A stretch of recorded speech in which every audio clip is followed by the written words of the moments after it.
Hey guys, my name is Josh from Exceed Designs. First of all, I just want to say thank you so much for supporting this product, the TiRant RAZOR, now in version 2. I really appreciate it, really appreciate all my customers. I've worked super hard on making this, I believe, one of the best EDC or the best EDC utility knife on the market at an unbeatable price. I've worked super hard. There have been hundreds of revisions to get to the point that we are now, and I'm still trying to improve things. So your feedback is gladly welcomed in the comments section or by sending us a message on our website at exceeddesigns.com/help. I'm super excited though about this utility knife because not only is it one of the lightest, but it's also the slimmest titanium flipper utility knife on ball bearings. And it's really exciting because we've also now got ceramic ball bearings we're putting out that break in super nice. These knives do require some break-in to get perfect. Some of them feel really good right out of the box, but just due to the polish and the stone wash where the bearings ride, it does take some time potentially to wear it in to the perfect glassy, smooth action that we like to see on a lot of them. But you're gonna receive a box that's similar to this. This slides right off. You'll open it up, there'll be an instruction booklet, which I encourage you to definitely read, and then a little thank you card here with instructions on how you can help us out, leave us some feedback on our Amazon listing or wherever you bought it. We really appreciate that, just because a lot of people, they never leave any feedback unless they don't like something, but it'd be great if you definitely leave some feedback or just let us know how we're doing. So you're gonna receive this just like this. You'll see you got the knife, you got some extra blades, which are just generic blade. We may upgrade those later, but we're just some off-the-shelf affordable blade that remains really sharp.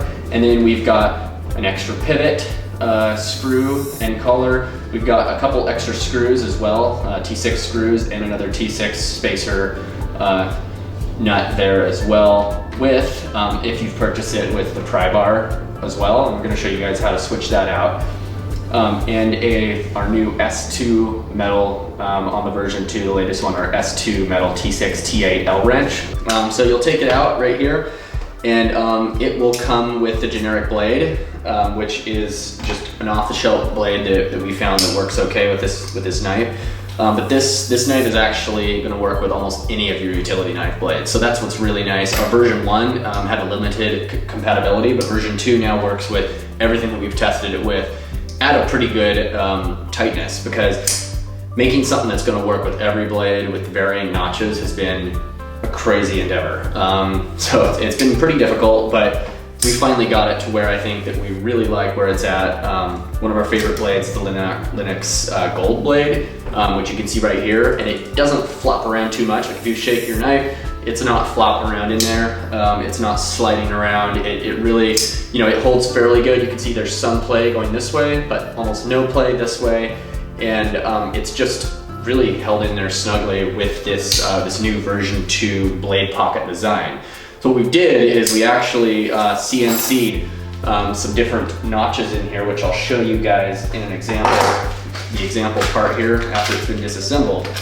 You can see right here, this blade holder has a larger notch in the front and a smaller notch in the back. And what happens once this is attached with the two provided T6 screws, you bend this over in this position and it actually releases the larger notch outside of the pocket that's been CNC'd into this plate. So that really gives you, once it's all locked in, that front notch actually goes through the blade and into the plate. Way better than our version 1. I've made hundreds of different changes to this model since the version 1, and I'm really excited now about this final stage. So just to start off, to get your blade in and out, that's one of the things a lot of guys are asking me, like, how do I do it? And I send them a picture, just a video, and they're like, oh yeah, that makes sense. So I just want to show you guys as simply as I possibly can how to do this. Just to make things clear, this little metal piece right here has been cut right here. So this metal piece can actually pivot this way, allowing the blade to slide out. So that's kind of the mechanics of the design of this. So what we're gonna do, we'll slide this in, kind of helps to take the sharper end of the blade, kind of attach in here. And you wanna hold it from the outside, not the sharp side, but this side, so that you're not, hold it like this, so you're not, potentially gonna cut yourself. It'll be a lot better. Hold it like this, and then you're gonna want to hold your finger over so you can bend this piece of metal over, and it helps to kind of get a little bit of an edge with your finger there, and you'll be able to pivot this over, and then once you slide it in, it just slides right in. Now, if you're trying to slide it out and you're holding it towards this side, towards the notches, it's not gonna ever be able to be released because you're holding it against the notches even while you're bending it over, and that's not gonna work. So it's gonna cause, you're gonna be like, oh, that's kind of frustrating. But once you get it, I promise, it's super easy and one of the fastest blade removals that I've ever seen for an EDC utility knife. So you'll just bend it over, swap it like that, put it in, put it like that, bend it down, and you'll want to hold that blade against this plate that's screwed onto the front. So you'll hold the blade as you slide it in against that side to make it super easy. It makes swapping the blade just about as simple as it gets. So right now we have two different types of bearings that we're including in these knives. Depending on the batch, right now we're working with a ceramic blade or ceramic bearings, and then also just a ball bearing type metal bearing, which will come in most of the generic models. Some of our higher end models will come with the ceramic bearings, and later we'll differentiate that. But at least you'll be getting the metal ball bearings with it at a minimum. So yeah, so that's how you take the blade in and out. And a lot of you guys will receive this pry bar, and you'll be like, okay, how do I install the pry bar? The good news is it's actually quite easy, and all you've got to do is take one screw out, this back spacer pin screw, collar screw. That's all that is required to remove the back spacer, and I'm going to show you how to do that here. So to remove this spacer screw here, just to be clear, this whole knife, all the screws on this knife at this time are free spinning. So as far as this is a free spinning pivot screw, and this is free spinning on the back. It's actually kind of annoying, and I'm trying to solve this problem, but right now with supply chain constraints, this is about the only thing I can get right now to currently ship out, but we are working on a fixed pivot screw that may be available later. But right now, this is what we're working with, and it's actually not that hard to remove this thing once you kind of understand a little bit more about it. So we actually had to apply Loctite Blue 242 on these screws just to keep them in place. We had a couple of customers be like, hey, my screw is falling out. I'm like, okay. So it sounds like we need to obviously put some Loctite on there. So we started to do that, and a lot of people are like, I'm stripping my screw out, I can't get it out. And these are small screws, so even just a couple drips of Loctite will cause difficulty removing them, but there is a way to solve that. And so you're gonna wanna heat these screws up so it's hot to the touch before you start removing components and disassembling this knife. So I have just a little torch here that I've been using, and it works really good just to heat it up super fast when I'm assembling these knives and doing maintenance on them. So that's what I use. You could use a lighter. You're just gonna have to hold the flame on there long enough. So basically you will essentially just turn this on, and you'll just wanna heat up both sides, kind of like what I'm doing right here. Heat up the back screw right here as much as you can. And then we'll use one of these tools, these S2 metals tools that are included with this, and we'll just try to remove this guy right here. And you can see this back one it's hard because it's got a lot of Loctite in it, or even a little bit will do it. So we'll just add a little bit more heat on there. So I have this guy held on just a vice grips, and I'm just gonna hold that here. I'm gonna press down on top of that other T6, and it looks like it's coming free here because I did warm it up quite a bit. Okay. And so now that we have that, we can see that this spins free right like this. And we're gonna separate it and then pivot it to the side, kind of like this.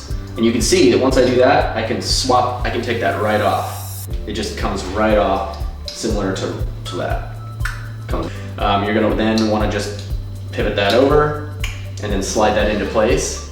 And boom, now you got the pry bar on there. All you gotta do is stick the two collar nut end screw on there. Okie dokie, here we go. So then you're gonna wanna tighten it up, and you can kind of use your finger on the back side to kind of stop that T6. Putting it on seems to be a lot easier just because that Loctite is now dissolved, and there's enough Loctite usually left on it that it's gonna keep it from falling off in the future. But it's just that first breaking it free that some people have difficulty with. Sometimes you will need to hold it, so you can hold it with another one of these guys while tightening the back side of that until it kind of locks up. Okay, so that looks like it's pretty tight. So now we've got our pry bar spacer on there. This is great. It's kind of a cool little accessory that kind of gives a little bit more usefulness to this if you want to pry paint cans open and that type of thing. And what's really neat on this version of the pry bar is we created it so it's a little bit more comfortable to hold when you're going like this. This angle here is perfectly angled, so when you hold it in your hand, it's more ergonomic. Now I'm going to show you how to take this pivot screw off. If you need to remove this thing, remove the blade holder, service your bearings, replace your bearings, that's going to be your next thing. And I have a lot of guys who, you know, are trying to do this and they don't know that there's Loctite on it and they end up stripping the screw, and I feel really bad. I can help you guys with that. Just contact me if you need some help. However, we do include a second one in here, so if you're able to get the other one off after you learn that it needs to be heated, then there's another one. I can send you another one as well. But basically, you need to have something that's gonna hold the knife, kind of like this. You wanna just heat up both sides, kind of like what I'm doing right here. So you're gonna stick this, so one of these is a little bit more shallow than the other side, and that's normal because this is actually the pivot screw, and the pivot screw can't actually, it's a lot harder to create a deeper T8 recession in there just due to the fact that the threads start further in. So it can't be that deep. I'm working on a new design for that, so hopefully we'll have that released later, but for now, this is the best we've got, and it does work. Once this is heated up, you'll want to put the shallow side down on either a vise or the vice grips holding this. And so you press that right here, have something that's holding that. Now that you got that, you just turn this guy. It is a little bit harder at first, but if you're able to hold this into another T8, you're gonna be able to remove this without even skipping one tooth or having any issue. So I was able to take that right out. I'll also take this back piece off. So now that we've got that off, this whole knife is now disassembled. So a lot of times you guys will be buying the carbon fiber handle, and so I'll show you guys how to put that on. So we've got the carbon fiber scale right here, and we've got our other piece right here. So we're gonna wanna swap over everything onto this new handle. That's gonna include the washer and the bearing.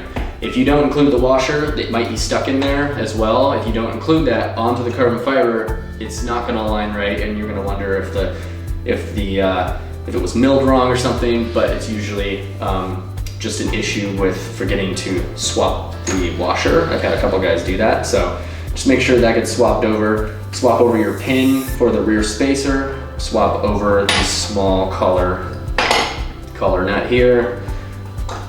So when you're ready to reassemble this knife, you're gonna wanna make sure that you start on one side of this and kind of build everything out. So you're gonna wanna have the blade holder with whatever bearings are with that. You wanna have that stacked correctly. There's always gonna be one bearing in the side of the scales, and then a bearing with, or a washer I should say, and then with the blade holder. So you're gonna wanna take it, how you take it apart is the way you put it back together, so just make sure you keep track of that. Okay, and we're gonna stick this nut or the screw in here, the T6 screw, or T8 screw I should say. And so you're gonna wanna make sure that there's actually a little pin in here. The stop pin has to be aligned properly with the new handle, the carbon fiber handle or the titanium handle. If it's not, it's gonna immediately have an issue and you're gonna be like, why isn't this aligning right? And we're gonna hold it with the shallow side down and then use another one on top to tighten this up. And then we're gonna wanna feel it. Make sure there's no blade play in that. It's a great time to just adjust it. You wanna go as tight as you possibly can without going too tight. So I don't feel anything harsh there, and that opens up. But then what we wanna do actually is stick some oil in here. We'll stick the new blade in here. Yeah, so that's how you do that. And you can do, you can reverse it, keep the extra scale so you can stick it back on if you ever want to in the future. And that's how you swap the rear. That's how you swap this side panel. We may offer other versions of this later, but what you see here is the carbon fiber, 50/50, and titanium on the other side, which I personally love. So that's it for the version 2 TiRant RAZOR. You can find this on Amazon right now and on our website. It will soon be available for international sales. We're kind of behind right now, so the lead time may show up longer than desired, but we're doing our best to ship out most of those orders much sooner than stated. But we're doing our best, so thanks for having so much patience with us. Thank you for supporting my business, and I'm really excited about just getting the word out on this knife, because it truly is probably the most epic utility knife you're going to use. So check it out, exceeddesigns.com, and on Amazon you can search Exceed Designs or TiRant RAZOR. It should show up on there somewhere. Have a great day, thanks so much.